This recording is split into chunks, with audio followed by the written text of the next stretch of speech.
Ben öncelikle çok önemli bir çalıştayın düzenlenmiş olmasının önemli olduğunu düşünüyorum. Bu kapsamda da başlarken ele alınan konu başlıklarına ilişkin neler söylemek istersiniz? Hangi konular tartışıldı? Buradan başlayalım isterseniz. Evet, aslında birçok başlığı tartıştık 2 gün boyunca. Hem Kürdistan'ın nasıl 100 yıllık yoksullukla yoksulluğa terk edilme politikasının hem de son 50 yıllık sıcak savaşın getirmiş olduğu bir yoksulluk nasıl bunun içinden çıkabiliriz? Demokratik toplumu inşa ederken sadece siyaset alanında değil, aslında yaşamın her alanında nasıl yeniden inşayı yaratabiliriz'i tartıştık. Birçok konu başlığı tartışıldı. İklim krizi, tarımsal krizler, yerel yönetimler boyutuyla gibi çokça başlıklar bu 2 gün içerisinde tartışıldı. İlk gün panel şeklinde oldu. İkinci gün 3 forum şeklinde, 3 ayrı atölye şeklinde oldu ve burada aslında katılımcıların da katkıları oldu. Yine atölye yürütücülerinin de katkıları oldu ve bu temelde 2 gün süren bir ekonomi çalıştayı düzenledik. Peki çalıştayı biz de televizyon olarak yakından takip ettik. Oradaki konuşmacılardan biri de İmralı Sekreteriya üyesi Çetin Arkaç'tı. Orada yaptığı konuşma çok etkileyiciydi. Nan ülkesinde nana muhtaç olmak cümlesini sarf etti Çetin Arkaç. Bu cümle kapitalist sistemin insanları düşürdüğü durumu da çok net özetler durumda. Demokratik komünal ekonomi modeliyle bu durum nasıl aşılacak? Evet, aslında Kürdistan coğrafyasına baktığımızda birçok tarımsal ürüne ya da tarımsal ürünün yetiştirilebileceği bir coğrafyaya sahip.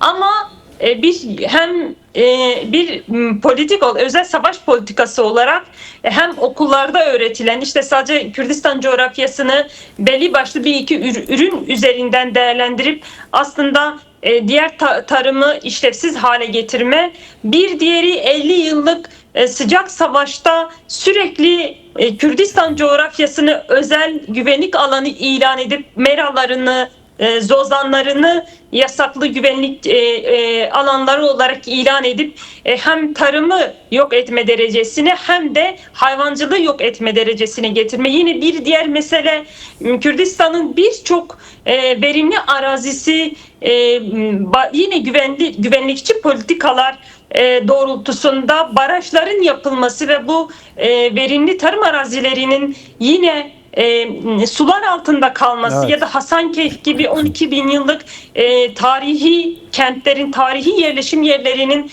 sular altında bırakılması ve turizme kapatılması ve yine bir diğer mesele, özellikle de son 10 yılda Kürdistan dağlarının bombalanması, özelinde de kimyasal silahlarla aslında bombalanması ve bütün bunlar Kürdistan'daki tarımı ciddi anlamda etkilemiş durumda. Bir diğer mesele köy boşaltmalarının, çünkü biz bütün bunları bu çalıştayda konuştuk. Köy boşaltmalarının insanların nasıl köylerinden sürgün ettirip kentlere, daracık kentlere sıkıştırdığını, bütün bunlar aslında Kürtlere uygulanan yoksulluk politikası ve bütün bu söylediğimiz ve aslında burada dile getirmediğimiz birçok güvenlikçi ve asimilasyonist politikalar bizleri Nan'ın ülkesinde nansız bıraktı ne yazık ki. Çünkü Çetin arkadaş konuşmasını somut verilerle yaptı. Evet. Yani TÜİK verileriyle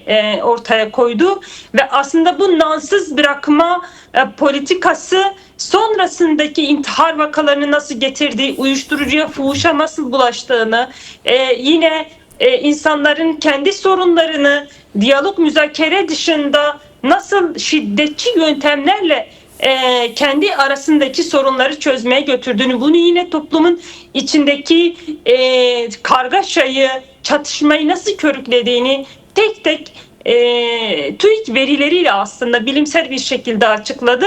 Evet. Bütün bu politikalar, devletin bilinçli politikaları ne yazık ki Kürtleri Nan ülkesinde nansız bıraktı. Yine bu son süreçlerde yapılan maden şirketlerinin devasa dağları delip geçmesi, yine tarım arazilerinin üzerine GES, HES projelerinin yapılması, bütün bunlar hem elbette ki kapitalist modernitenin kar hırsı, ama aynı zamanda bütün bu uygulamaların Kürdistan coğrafyasında daha fazla olması elbette ki devletin Kürtlere dönük, Kürdistan'a dönük asimilasyonist, yoksula muhtaç etme politikasından ayrı ele alınamaz.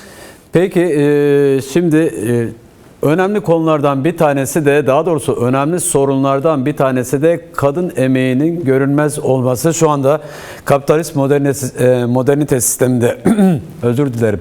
Yine demokratik komünal ekonomi modelinde belediyelere özellikle çok büyük sorumluluklar düşüyor. Kadın emeğinin görünür hale gelmesinde, kadının ekonomi alanda da söz sahibi, emek sahibi olabileceği konuların nasıl çalışmalar yürütülecek? Evet, bu başlık da tartışıldı. Aslında ekonomi denilince yine Kürt Halk Önderi Rebel Öcalan'ın hem bu son manifestoda hem de kendi 5 yıl ciltlik savunmalarında da dile getiriyor. Ekonominin aslında ev idaresi anlamına geldiğini ve bunun da aslında ilk başta kadınlar eliyle yapıldığını, ama sonrasında artı değer ve erkek aklının artı değere saldırması ve onu gasp etmesinden sonra kadınların tamamen ekonominin dışına itilmesi ve gelinen aşamada para, ekonomi denilince, yönetim denilince kadınların bunun dışında tutulması, izole edilmesi meselesi 1000 yılları aşan bir mesele. Bizler de tam bu noktada aslında şunu net gördük ve tartışmalarını da halen sürdürüyoruz. Kadınların izole edildiği her alanın aslında toplumu çürüten, toplumdan ziyade sadece bir avuç sermayedara ya da bir avuç işte topluluğa hizmet ettiğini görmüş olduk. Bu yüzden de aslında kadınlar ne kadar ekonominin içinde olursa biz o zaman demokratik ve komünel bir ekonomiden bahsedebiliriz. Yani o yüzden biz tartışırken kadın başlığını ayrıca tartıştık ve tarihten günümüze doğru ele aldık. Çünkü biz nerede bozulduğunun tespitini yapmazsak nereden başlayacağımızın kararını da ya da yol ve yöntemini de bulamayız. Bu yüzden bunu da detaylıca tartıştık ve aslında biz bu 2 günlük çalıştayda bir noktada öz eleştirisel de yaklaştık. Çünkü biz hem ekonomi çalıştayı hem yani daha önceki süreçlerde DTK bünyesinde başlık başlık yerel yönetimler ayrı çalıştaylar yaptı. Ekonomi alanı yine bunun yanında tarımı ayrı, sanayi, turizm, bütün aslında ekonomi ilgilen bütün başlıklar ayrı ayrı çalıştaylar yaptı ve nihayetinde bir ekonomi konferansı düzenlendi. Orada da ciddi kararlar alındı. Elbette ki hiçleştirecek noktada değiliz. Büyük emekler de sarf edildi. Büyük çalışmalar da yapıldı. Birçok noktada kooperatifleşme, birçok noktada dernekler de açıldı. Sarmaşık Derneği bunlardan bir tanesi, yine evet. Lice Kooperatifi bunlardan bir tanesi ve adını sayamadığımız birçok aslında pratik de söz konusu. Bizler daha çok bunu sürdürememenin nedenlerini de tartıştık. Evet. Kadın emeğinin nasıl görünmez kılındığını ya da bizler bu çalışmaları yaparken bize uygulanan ya da bize dayatılan toplumsal cinsiyet kodlarıyla mı yaptık, yoksa gerçekten bütün bunları aşan bir noktada mı yaptık? Biraz bunları da tartıştık ve önümüze şunu da koyduk, yani ve gelen öneriler doğrultusunda da kadın emeğinin daha görünür olabilmesi için de aslında kadınların izole edildiği alanlarda da kadınların söz ve karar sahibi olması lazım. Yani sadece evet. Üretimde değil. Bunun için söylüyoruz.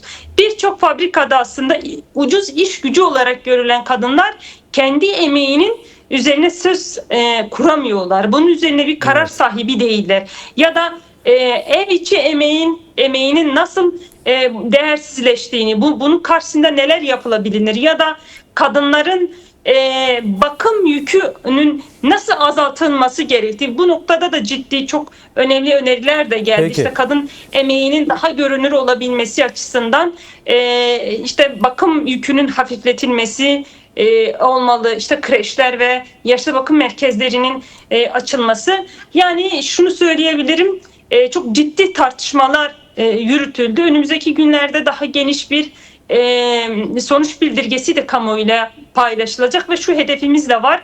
Peki. Bir koordinasyon komisyon tarzında. Sesimi alabiliyor musunuz? Süremizi daha verimli kullanmak açısından son sorumu da sormak isterim.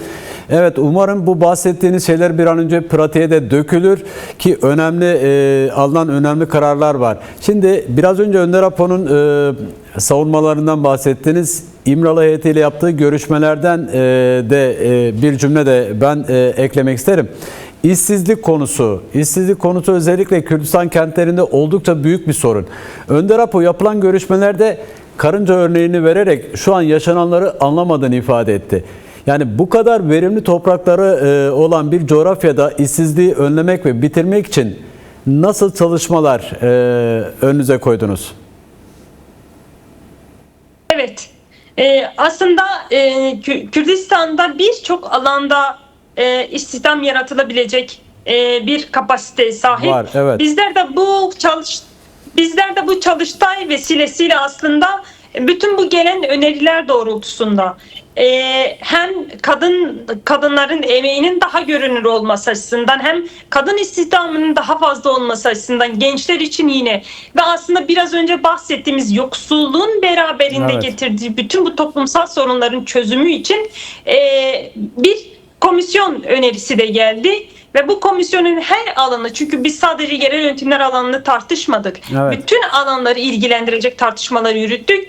Bu gelen önerileri ilgili bütün alanlarla paylaşacağız ve önümüze somut, örnek veriyorum, Serhat illerimiz için nasıl bir program olabilir? Evet. Serhat ilinde ne yetiştirebiliriz? Turizmi nasıl canlandırabiliriz? Mardin için neler yapabiliriz? Gibi tartışmalarımız oldu ama bunları yani işsizliği ortadan kaldırabilmek için de sürekliliği önümüze koyduk. Evet. Yani hedefimiz sürekliliği devam ettirme. Yine bu üretilecek ürünlerin halkla buluşmasını nasıl sağlayabiliriz? Belediyeler bu konuda üreten noktada değil ama kolaylaştıran noktada, çünkü önceki süreçlerin öz eleştirisini de verdik. Yani belediyelere bağlı olduğu için kayyum atanması vesaire olduğunda maalesef ki bir duraksama ya da bir dağılma da söz konusu oldu. Bu yüzden gelinen aşamada sürekliliği ve üretimi arttıracak projelerimiz olacak.